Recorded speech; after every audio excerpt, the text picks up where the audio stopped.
Des moments avec Dieu avaient un temps de réflexion pour chaque jour.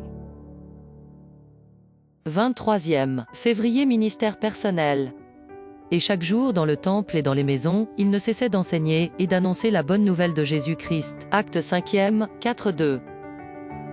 Fait l'église pour entendre le sermon du prédicateur n'est pas fait même chose que le prédicateur.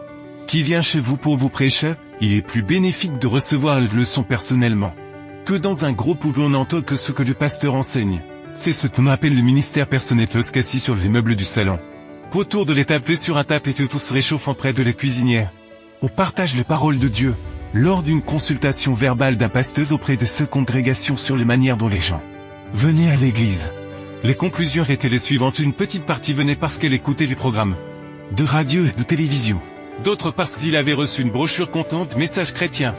Un autre petit groupe était touché par les campagnes évangéliques, mais tous ensemble. Ils n'atteignaient même pas 20% de la manière dont les autres venaient. Tout l'argent était investi dans des programmes télévisés ou des réseaux sociaux. Des brochures étaient campagnes avec tout cela. Seule une petite partie a connu Jésus par ses moyens, mais la grande majorité est venue par ce qu'on leur a parlé de Jésus de manière personnelle. Le mère a amené ses filles, puis le père a amené son fils, l'ami a amené son ami. Et ainsi les chaînes du ministère personnel s'étaient avérées plus fructueuses que les autres moyens qui demandent plus d'investissement financier.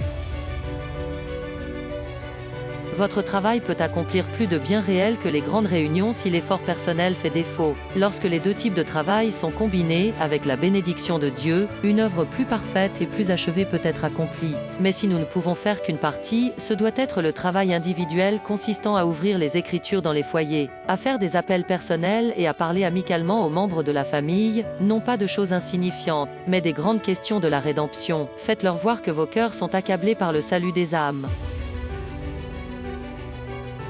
Dans les réunions et les campagnes, tout peut faire beaucoup de bien.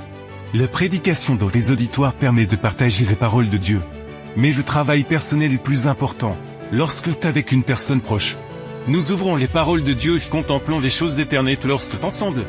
Nous élevons nos cœurs vers Dieu de les prières et chantons son nom. C'est ainsi que la ligue peut trouble tout le solitaire. Le pécheur rongé par la culpabilité, toute autre personne dans le besoin peut trouver refuge.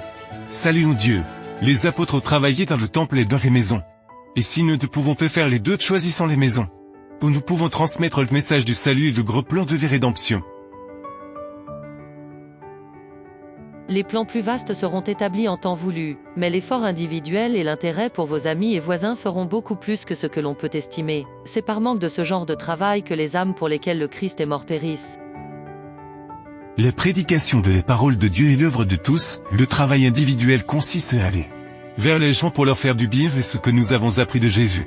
Nous devons les amener à se nourrir du Seigneur également. Heureux ceux qui travaillent de cette manière, qui ont des groupes de réunion, qui transmettent les messages, et qui sont actifs dans le travail pour Jésus. Amen. Merci pour écouter cet audio.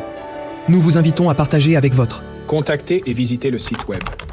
biblewell.com